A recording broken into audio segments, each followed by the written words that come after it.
Hello everyone, welcome to my YouTube channel. आज हम इस वीडियो में प्रकाश से संबंधित कुछ छोटी छोटी बातें जो कि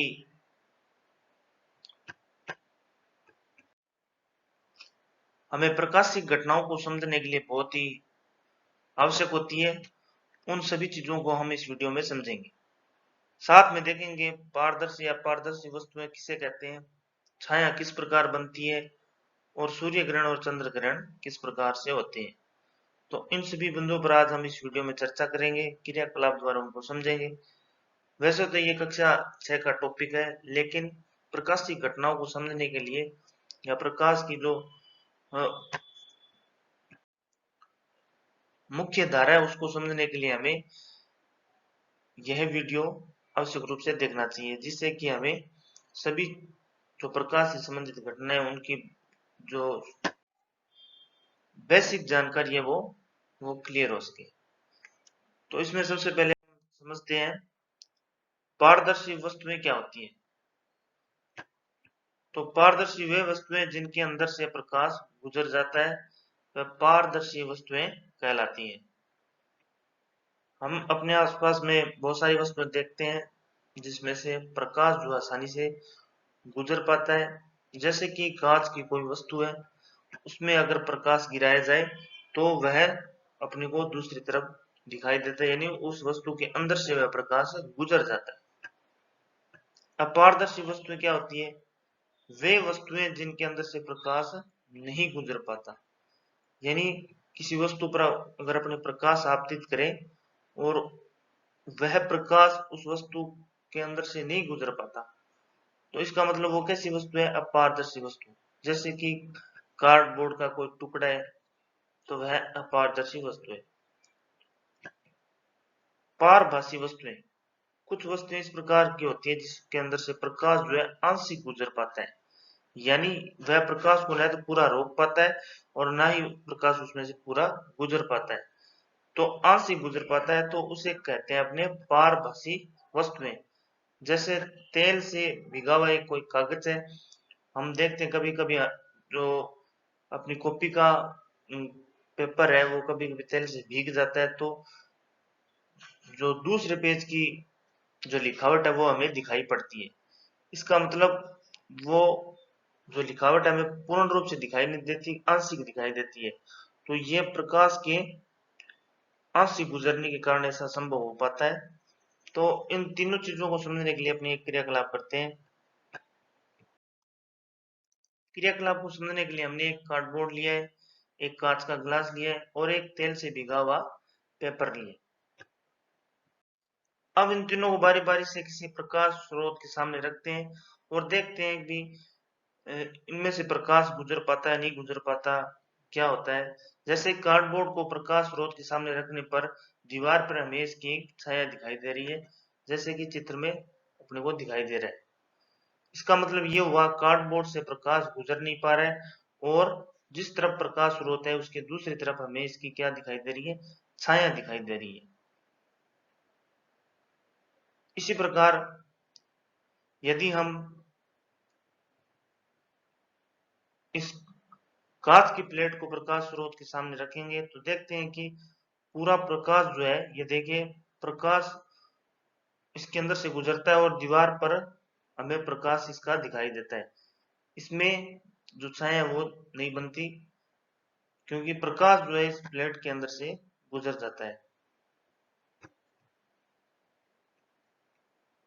तीसरा, हम अपने तेल से भिगा हुआ एक पेपर लेते हैं। इसमें से अगर हम देखते हैं प्रकाश को जब प्रकाश स्रोत के सामने रखा जाता है तो इस भाग से आंशिक प्रकाश जो है उनको दीवार पर दिखाई देता है, यानी पूर्ण प्रकाश गुजर नहीं पाता है। तो इस प्रकार हम कह सकते हैं कि जिन वस्तुओं में से प्रकाश पूर्ण रूप से गुजर पाता है वो पारदर्शी वस्तुएं कहलाती हैं, और जिनमें से प्रकाश गुजर ही नहीं पाता वह अपारदर्शी वस्तुएं कहलाती है, और जिन वस्तुओं में से आंशिक प्रकाश गुजरता है वह पारदर्शी वस्तुएं कहलाती हैं।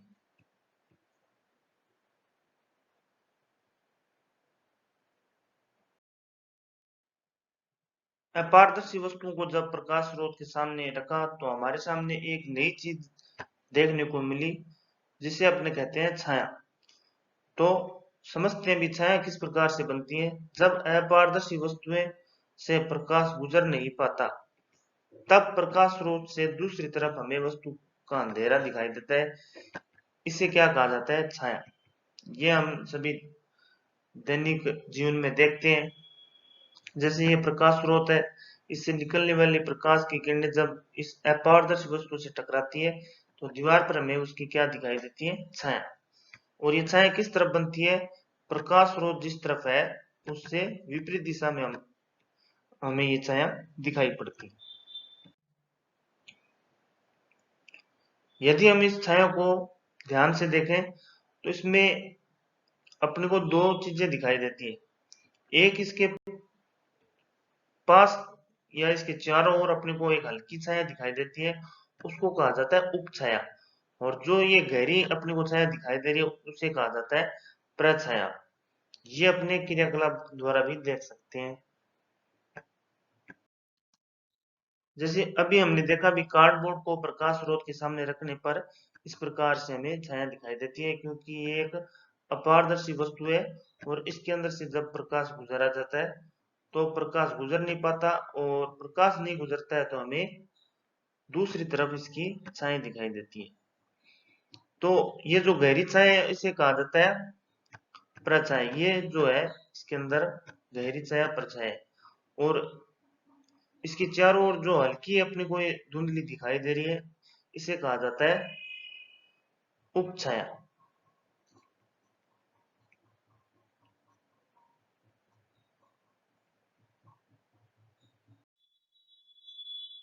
तो हमने देखा प्रकाश स्रोत के सामने अपारदर्शी वस्तुओं को रखने से छाया बनती है, और जो गहरी छाया है उसको अपने प्रछाया कहते हैं, और जो उसके चारों ओर हल्की जो छाया बनती है उसे अपने उपछाया कहते हैं।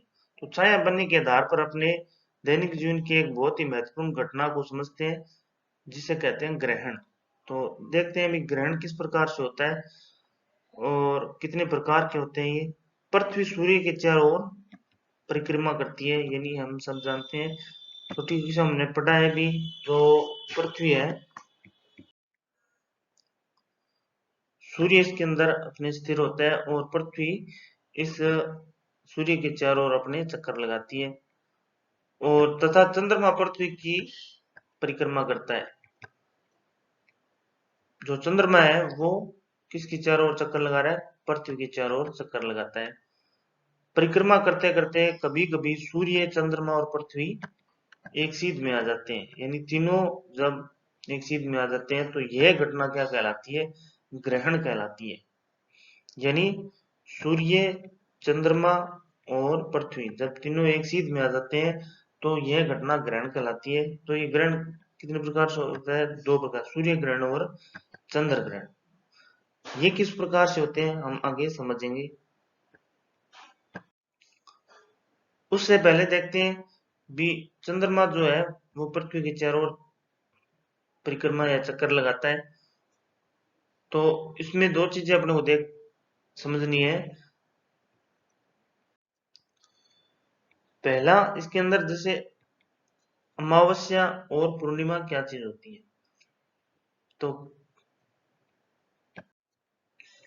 चंद्रमा पृथ्वी की चारों ओर चक्कर लगाते हुए अपने स्थिति को जो है में परिवर्तन होता है उसकी स्थिति में। तो जैसे इस स्थिति में अगर सूर्य चंद्रमा है तो हमें चंद्रमा का कुछ भाग दिखाई देता है। इस स्थिति में आने पर चंद्रमा की जो स्थिति में परिवर्तन होने से उसके भाग में भी परिवर्तन होता है। हमें कभी आधा दिखाई देता है, कभी आधे से ज्यादा, और कभी दिखाई भी नहीं देता। दिखाई नहीं देता उसका मतलब उसको अपने क्या कहते हैं? वह अमावस्या की रात होती है। और जब ये चक्कर लगाते लगाते हमें पूर्ण सूर्य दिखाई देता है, तो पूर्ण चंद्रमा दिखाई देता है, तो उस रात को या उस दिन को अपने क्या कहते हैं? पूर्णिमा का दिन कहते हैं। तो ये कब संभव होता है? जब चंद्रमा अपनी ये कह सकते हैं कलाओं में होता है, या पृथ्वी की चारों ओर चक्कर लगाते हुए इन सभी कलाओं के अंदर जब होता है तो हमें इस प्रकार की घटना देखने को मिलती है। यानी चंद्रमा पृथ्वी के चारों ओर चक्कर लगाते हुए हमें विभिन्न कलाओं में दिखाई देता है, और जब वह दिखाई नहीं पड़ता है तो वह अमावस्या होती है, और जब पूर्ण रूप से दिखाई देता है तो पूर्णिमा होती है, और इनके बीच के अंदर हमें कम या ज्यादा सूर्य चंद्रमा दिखाई पड़ता है। तो चंद्रमा के इस प्रकार से पृथ्वी के चारों चक्कर लगाने पर कभी कभी क्या होता है, सूर्य, चंद्रमा और पृथ्वी तीनों एक सीध में आ जाते हैं। ये दो प्रकार से संभव है, और उन्हीं के आधार पर अपने कहते हैं भी सूर्य ग्रहण है और चंद्र ग्रहण है। तो समझते हैं भी ये दोनों किस प्रकार से होते हैं। यहाँ पर अपने सूर्य और चंद्रमा, पृथ्वी की स्थितियों को दिखाया गया है। जैसे सूर्य हमेशा स्थिर है, और पृथ्वी इसके चारों ओर, ये इस पृथ्वी का जो दीर्घवृत्ताकार रूप में चक्कर लगाना, और ये जो पथ दिखाया गया ये चंद्रमा का पृथ्वी पर चक्कर लगाना। तो किसी दिन अगर स्थिति ये है, उससे आगे के दिन पृथ्वी की स्थिति भी बदल गई और चंद्रमा की स्थिति भी बदल गई। जब तीनों किसी दिन एक सीध में आ जाते हैं, तब कौन सी घटना होगी, चंद्र ग्रहण या सूर्य ग्रहण की। तो उसको समझते हैं कैसे। पहला अपने सूर्य ग्रहण, जब सूर्य और पृथ्वी के मध्य चंद्रमा आ जाता है, यानी पृथ्वी और चंद्रमा के परिक्रमा के दौरान, क्योंकि परिक्रमा करते करते कभी ना कभी तो ये तीनों एक सीध में आएंगे, जब एक सीध में आ जाते हैं तो ग्रहण होगा। और सूर्य ग्रहण कब होता है, जब चंद्रमा के आ जाए, सूर्य और पृथ्वी के मध्य में आ जाए। तो इसमें क्या होगा, इस स्थिति में चंद्रमा की छाया पृथ्वी पर पड़ने लगती है। हमें अभी पढ़ा भी, एक तरफ प्रकाश स्रोत हो, दूसरी तरफ अपारदर्शी वस्तु हो, चंद्रमा अपारदर्शी वस्तु, तो इसकी दूसरी तरफ छाया बनती है, तो दूसरी तरफ पृथ्वी है। तो कहने का मतलब यहाँ पर दीवार का काम कौन करेगा, पृथ्वी करेगी। तो चंद्रमा की जो छाया है वो दीवार पर नहीं बन के यहाँ पर किस पर बन रही है, पृथ्वी पर। तो ये जो स्थिति है वो क्या होगी, सूर्य ग्रहण की। यानी हमें पृथ्वी से देखने पर जो सूर्य वो दिखाई नहीं देगा, क्योंकि बीच में कौन आ गया, चंद्रमा। तो पृथ्वी का कुछ भाग चंद्रमा की परछाया में होगा। अब जैसे ये वस्तु है, तो इसकी जो छाया बनेगी पृथ्वी पर, तो हमने देखा भी, एक तो इसकी छाया गहरी बनेगी, मान लेते हैं ये जो बिंदु है यहाँ पर गहरी छाया बन रही है, और किसी जगह देखने पर ये साइडों में यहाँ पर इसकी छाया क्या है, हल्की है। तो जहां हल्की होते हैं मतलब वहां चंद्रमा का कौन सा भाग है, प्रछाया वाला भाग। तो हल्का वाला भाग उपछाया, और जहां गहरा है वहां क्या होता है, प्रछाया। तो प्रछाया जहां दिखाई देती है वहां से हमें पूर्ण सूर्य ग्रहण दिखाई देता है। यानी बीच में से देखने पर, इस स्थिति में देखने पर हमें जो ग्रहण है वो पूर्ण रूप से दिखाई देगा, क्योंकि यहाँ पर गहरी छाया बनती है, और इस स्थिति पर देखने पर हमें सूर्य दिखाई नहीं देगा। और साइड वाले भाग से अगर देखेंगे तो हमें आंशिक सूर्य ग्रहण दिखाई देगा, क्योंकि यहाँ पर जो है, जो छाया है चंद्रमा की वो आंशिक बनती है, तो आंशिक सूर्य ग्रहण दिखाई देता है। पूर्ण सूर्य ग्रहण के समय सूर्य का बाहरी भाग एक रिंग की भांति दिखाई देता है। यानी ये जो स्थिति है, अब चंद्रमा छोटा है, सूर्य बड़ा है, तो जब पूर्ण रूप से ये चंद्रमा इसके आगे आ गया, तो इसने सूर्य को पूर्ण रूप से नहीं ढका, हमें ये एक रिंग की भांति दिखाई दे रहा है, तो इसे कहा जाता है किरीट। यह घटना अमावस्या को होती है। हमने अभी देखा भी, जब चंद्रमा की स्थिति यहाँ होगी तो वो अमावस्या कहलाती है, और इस तरफ जब होता है वो स्थिति पूर्णिमा कहलाती है। तो सूर्य ग्रहण कब हुआ, जब चंद्रमा की स्थिति इन दोनों की, पृथ्वी और सूर्य के मध्य में, तो यहाँ अमावस्या की स्थिति होती है। ये इस तरफ अपने को आंशिक सूर्य ग्रहण दिखाई दे रहा है। इसको क्रियाकलाप द्वारा समझते हैं। मान लेते हैं यहाँ पर दो बॉल दिखाई गई है, जो रेड वाली बॉल है वो चंद्रमा की स्थिति है, और जो ये फुटबॉल दिखाई गई है ये पृथ्वी की स्थिति है। तो यहाँ क्या हो रहा है, जो रेड बॉल है उसकी छाया देखिए इस फुटबॉल पर बन रही है। तो हम इस स्थिति को क्या कहते हैं, भी यहाँ पर कौन सा ग्रहण है, सूर्य ग्रहण, क्योंकि पृथ्वी यानी ये जो बॉल है और इस तरफ प्रकाश स्रोत है अपना जो कि सूर्य का काम कर रहा है, उसके बीच में कौन आ गया, ये चंद्रमा आ गया। तो ये जो छाया बन रही है अपने को, यहाँ से अगर पृथ्वी पर अपने यहाँ इस बिंदु से अगर देखते हैं सूर्य को, तो हमें, क्योंकि ये गहरी छाया है चंद्रमा की, तो यहाँ से अपने सूर्य पूर्ण सूर्य ग्रहण दिखाई देगा। लेकिन इस बिंदु पर यानी यहाँ पर जो है चंद्रमा की छाया नहीं बन रही, यहाँ पर उसकी क्या बन रही है, उप छाया। तो यहाँ से अगर कोई व्यक्ति देखेगा सूर्य ग्रहण को, तो उसको आंशिक सूर्य ग्रहण दिखाई देगा। और इस छाया वाले भाग से दिखाई देना हमें पूर्ण सूर्य ग्रहण दिखाई देगा, और उसका जो रूप है वो कैसा दिखाई देगा, किरीट वाला रूप, यानी रिंग की भांति अपने को दिखाई देता है। दूसरा, चंद्र ग्रहण। अब चंद्र ग्रहण की स्थिति कब होगी, तो देखिए ये चंद्रमा अपनी स्थिति यहाँ पर था अमावस्या के दिन। अब आगे चलते हैं तो अपने जो तिथियां हैं वो बदलती रहती है, और 15 दिन के बाद अपने पास जब सूर्य की स्थिति यहाँ आएगी, तो वो क्या होगी, पूर्णिमा का दिन। यानी चंद्रमा अपनी स्थिति को बदलता बदलता हुआ, क्योंकि ये चारों ओर पृथ्वी के घूम रहा है, तो एक स्थिति ये आएगी भी, ये इस तरफ आ जाएगा। तो यहाँ पर आने पर ये कब आएगा, पूर्णिमा के दिन, और वापस से तीनों एक सीध में आ गए। लेकिन अब क्या हो रहा है, सूर्य और चंद्रमा के बीच में कौन आ गया, पृथ्वी। तब कौन सा ग्रहण होता है, चंद्र ग्रहण। यानी जब सूर्य और चंद्रमा के मध्य पृथ्वी आ जाए, तो ये कौन सा ग्रहण कहलाता है, चंद्र ग्रहण। इस स्थिति में किसकी छाया किस पर बनेगी, तो हम देख पा रहे हैं भी पृथ्वी बीच में आई है, तो पृथ्वी अब अपारदर्शी वस्तु का काम करेगी, और यहाँ से जो छाया वो किस पर बनेगी, चंद्रमा पर। तो हमें जो है चंद्र ग्रहण की स्थिति दिखाई देगी। अब चंद्र ग्रहण में क्या होगा, अब पृथ्वी बड़ी है चंद्रमा छोटा है, तो ये इसको पूर्ण रूप से ढक लेगा, तो ये पूर्ण चंद्र ग्रहण की स्थिति है। और जब ये इसको आंशिक रूप से ढकता है, तो आंशिक चंद्र ग्रहण की स्थिति अपने को दिखाई देती है।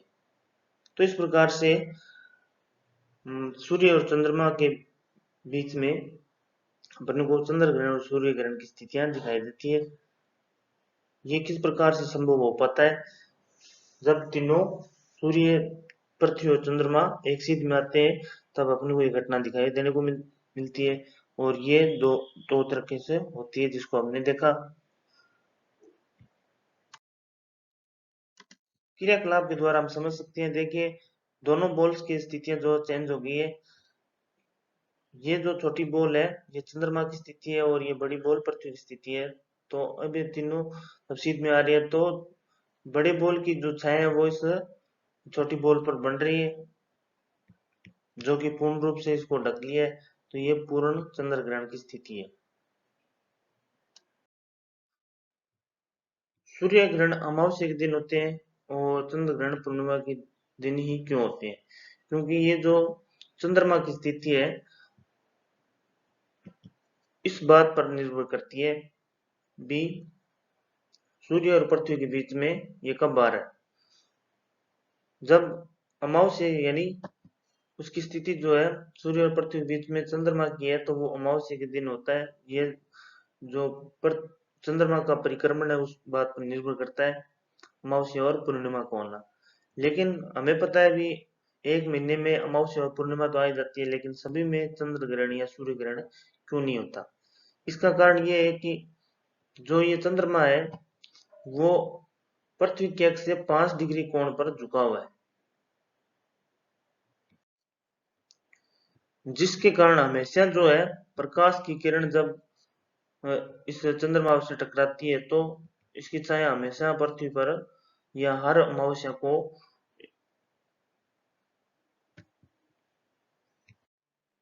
इसकी जो छाया है वो पृथ्वी पर नहीं पड़ती।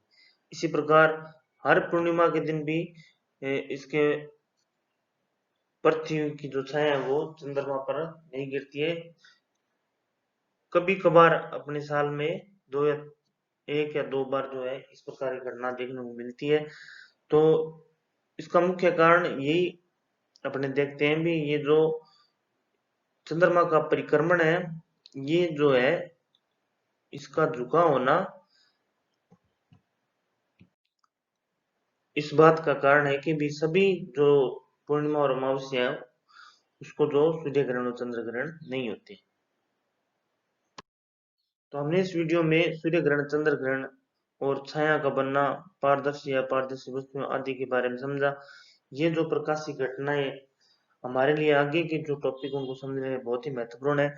आगे की वीडियो में हम प्रकाश के परावर्तन क्रियाकलाप द्वारा समझेंगे। अगर आपको वीडियो अच्छा लगा तो इसे लाइक, शेयर और मेरे चैनल को सब्सक्राइब जरूर करें। Thank you.